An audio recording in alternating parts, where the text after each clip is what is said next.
علیکم پیارے قارئین، آج ہم اپنی کتاب محمد بن قاسم کا 7واں پارٹ شروع کرنے والے ہیں، تو آئیے شروع کرتے ہیں۔ تیسرے دن آسمان پر بادل چھا رہے تھے۔ سلمیٰ کوٹھے پر چڑھ کر حسرت بری نگاہوں سے سمندر کی طرف دیکھ رہی تھی۔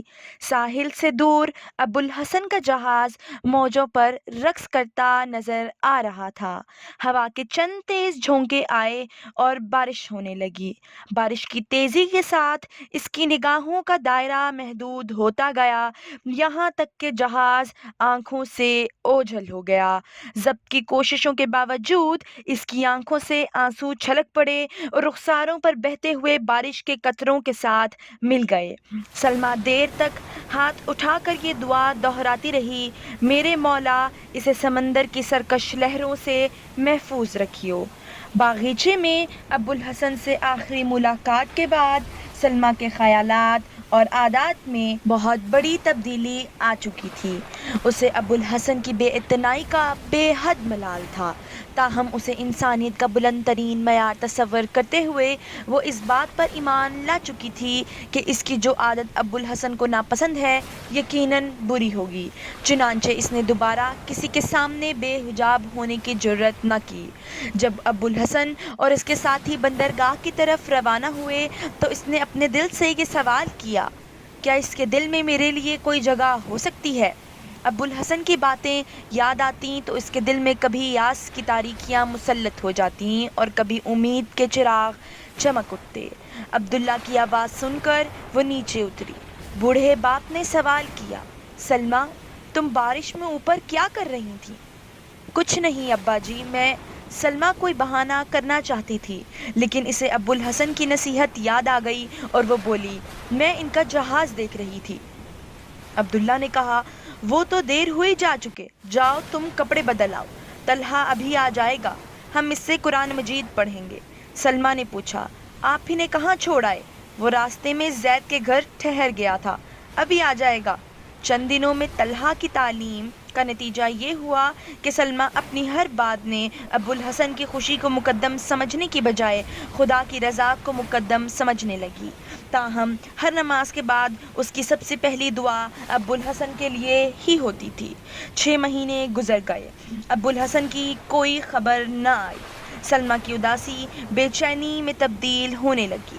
وہ صبح و شام مکان کی چھت پر چڑھ کر سمندر کی طرف دیکھتی۔ بندرگاہ کی طرف آنے والا ہر نیا جہاز اسے دور سے ابوالحسن کی آمد کا پیغام دیتا۔ وہ اپنے خادم کو دن میں کئی بار بندرگاہ کی طرف بھیجتی۔ جب وہ مایوس نگاہوں کے ساتھ واپس آتا تو وہ بے قرار سی ہو کر پوچھتی: تم نے اچھی طرح دیکھا؟ ممکن ہے ان میں کوئی عرب بھی ہو؟ خادم جواب دیتا: وہ فلاں جگہ سے آیا ہے، میں پوری چھان بین کر کے آیا ہوں، ان میں ایک بھی عرب نہ تھا۔ وہ امید وہم کے سمندر میں غوطے کھانے والے انسان کی طرح تنکوں کا سہارا لیتی اور کہتی: تم نے ملاحوں سے پوچھا ہوتا، ممکن ہے انہوں نے راستے میں کسی بندرگاہ پر عربوں کا جہاز دیکھا ہو یا ان کے متعلق سنا ہو۔ خادم پھر بھاگتا ہوا بندرگاہ جاتا۔ سلمیٰ کی امنگیں پرانی امیدوں کے کھنجروں پر نئی امیدوں کا محل کھڑا کر لیتی۔ بوڑھے نوکر کا افسردہ اور ملول چہرہ پھر وہی حوصلہ شکن خبر دیتا اور سلمیٰ کی امیدوں کا محل دھڑام سے نیچے آ رہتا۔ ہر صبح وہ اپنے دل میں امید کے چراغ روشن کرتی۔ جب سورج سمندر کی لہروں میں چھپ جاتا تو یہ چراغ بھی بجھ جاتے۔ اس کے دل کی دھڑکن آہوں اور آنسوؤں میں تبدیل ہو جاتی۔ مدت تک طلحہ یا اپنے باپ میں سے کسی پر اس نے اپنے دل کا حال ظاہر نہ ہونے دیا، لیکن ایک شام سلمیٰ کے طرز عمل نے ان دونوں کو شبے میں ڈال دیا۔ باہر موسلا دھار بارش ہو رہی تھی۔ طلحہ اور عبداللہ برآمدے میں بیٹھے باتیں کر رہے تھے۔ سلمیٰ ایک کمرے کے دریچے کے سامنے بارش کا منظر دیکھ رہی تھی۔ باتوں باتوں میں ابوالحسن کا ذکر آ گیا۔ عبداللہ نے کہا: خدا جانے وہ اب تک کیوں نہیں آیا، 8 مہینے ہو چلے۔ طلحہ نے کہا: اگر خدا نے اسے سمندر کے حوادث سے محفوظ رکھا ہو تو اتنی دیر تک اس کے واپس نہ آنے کی وجہ یہی ہے کہ وہ کہیں جہاد پر چلا گیا ہے۔ عبداللہ نے کہا: آج مجھے دلیپ سنگھ نے بتایا کہ یہاں سے کوئی 30 میل کے فاصلے پر مالابار کا ایک جہاز غرق ہو چکا ہے۔ صرف ایک کشتی 5 آدمیوں کو لے کر یہاں پہنچی ہے۔ طلحہ نے پوچھا، اس پر کتنے آدمی تھے؟ شاید 20 تھے۔ جہاز بہت بڑا تھا اور اس پر تجارت کا بہت سامان تھا۔ جہاز کیسے غرق ہوا؟ ملا منزل کو قریب دیکھ کر بے پرواہ ہو گئے اور جہاز ایک چٹان سے ٹکرا کر پاش پاش ہو گیا۔ سلمیٰ پاس کے کمرے میں بیٹھی ہوئی اپنی خیالات میں مہو تھی۔ اس نے فقط آخری فقرہ سنا اور ایک ثانیے کے لیے اس کی رگوں میں خون کا ہر قطرہ منجمد ہو کر رہ گیا۔ برآمدے سے پھر عبداللہ کی آواز آئی، یہ چٹانیں بہت خطرناک ہیں۔ ہر سال ان کی وجہ سے کوئی نہ کوئی جہاز غرق ہو جاتا ہے۔ یہاں کے باشندوں کا خیال ہے کہ یہ چٹانیں سمندر کے دیوتاک کے مندر ہیں۔ یہ سنتے ہی سلمیٰ کی رگوں میں ایک غیر معمولی ارتعاش پیدا ہوا۔ وہ اٹھی اور اپنے کمرے سے نکل کر باپ کے سامنے آ کھڑی ہوئی۔ اس کا وحشت زدہ چہرہ اور پتھرائی ہوئی آنکھیں دیکھ کر باپ نے پوچھا، بیٹی تمہیں کیا ہوا؟ کچھ دیر جذبات کی شدت کی وجہ سے سلمیٰ کے منہ سے کوئی آواز نہ نکلی۔ رنج و کرب کی گہرائیوں میں ڈوبی ہوئی نگاہیں یہ کہہ رہی تھیں، جو کچھ تم مجھ سے چھپانا چاہتے ہو میں سن چکی ہوں۔ طلحہ نے حیران ہو کر پوچھا، کیوں بیٹی، کیا بات ہے؟ سلمیٰ کے بھنچے ہوئے ہونٹ کپ کپائے، پتھرائی ہوئی آنکھوں پر آنسوؤں کے باریک پردے چھا گئے۔ اس نے کہا، بتائیے کب ڈوبا ان کا جہاز؟ آپ کو کس نے بتایا؟ اور وہ آپ خاموش کیوں ہیں؟ خدا کے لیے کچھ کہیے، میں بری سے بری خبر سننے کے لیے تیار ہوں۔ ہچکیوں اور آہوں کی شدت اس کی آواز کے تسلسل کو توڑ رہی تھی۔ عبداللہ نے پریشان سا ہو کر جواب دیا، بیٹی ہم مالابار کے ایک جہاز کا ذکر کر رہے تھے، آج دلیپ نے مجھے بتایا تھا۔ لیکن سلمیٰ نے باپ کا فکرہ پورا نہ ہونے دیا، نہیں نہیں، آپ مجھ سے چھپانا چاہتے ہیں، مجھے جھوٹی تسلیاں نہ دیں۔ یہ کہہ کر سلمیٰ ہچکیاں لیتی ہوئی دوسرے کمرے میں چلی گئی۔ بوڑھا باپ کچھ سمجھا کچھ نہ سمجھا۔ وہ طلحہ کی طرف معذرت طلب نگاہوں سے دیکھتا ہوا اٹھا اور سلمیٰ کے کمرے میں چلا گیا۔ سلمیٰ منہ کے بل بستر پر لیٹی ہچکیاں لے رہی تھی۔ بوڑھے باپ کا دل بھر آیا اور اس نے قریب بیٹھ کر سر پر ہاتھ پھیرتے ہوئے کہا، بیٹی کیا ہو گیا تمہیں؟ سلمیٰ اٹھ کر بیٹھ گئی، آنسو پونچھے اور ہچکیاں ضبط کرتے ہوئے جواب دیا، کچھ نہیں ابا جان، مجھے معاف کیجیے، آئندہ آپ مجھے کبھی روتے نہیں دیکھیں گے۔ لیکن رونے کی کوئی وجہ بھی تو ہو، ایسی خبریں تو ہم روز سنا کرتے ہیں۔ آخر مالابار کا ایک جہاز غرق ہو جانے کی خبر میں کیا خصوصیت تھی؟ سلمیٰ نے غور سے اپنے باپ کے چہرے کی طرف دیکھا اور قدرے مطمئن ہو کر بولی، آپ سچ کہتے ہیں؟ عبداللہ نے برہم ہو کر کہا، آخر مجھے جھوٹ کہنے کی کیا ضرورت تھی؟ آج تک تم نے میری کسی بات پر شک نہیں کیا، اگر مجھ پر یقین نہیں آتا تو طلحہ سے پوچھ لو۔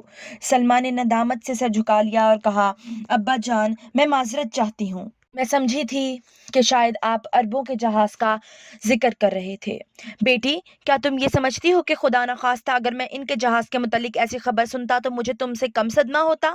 شام کے کھانے کے بعد طلحہ اور عبداللہ کا خادم عشاء کی نماز ادا کر رہے تھے، خادمہ برتن صاف کر رہی تھی، اتنے میں کسی نے باہر کے پھاٹک پر دستک دی۔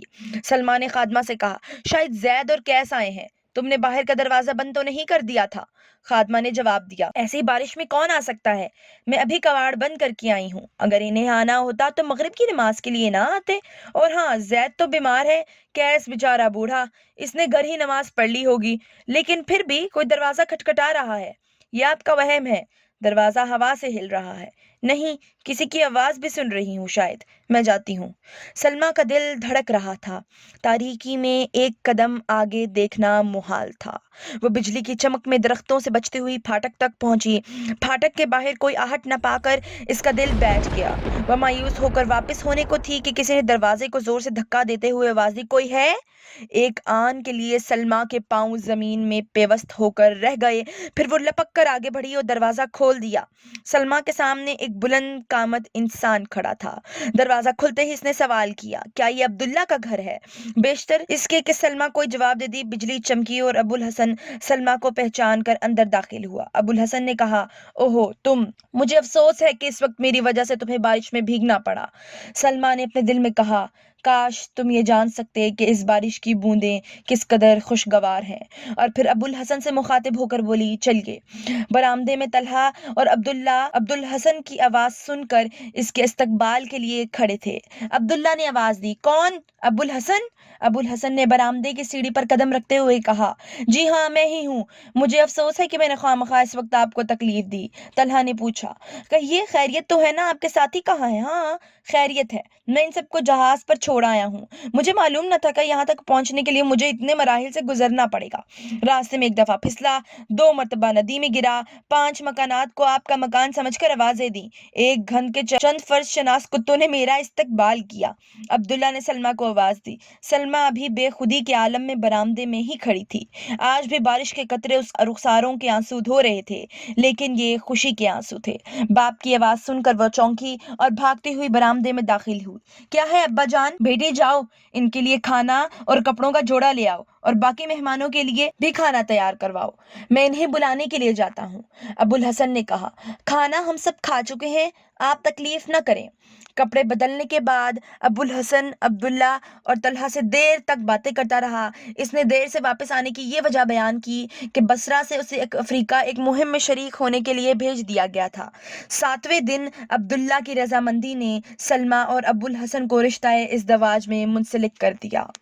تو لیجیے قارئین، آپ کا اور ہمارا آج کا سفر یہیں تمام ہوتا ہے۔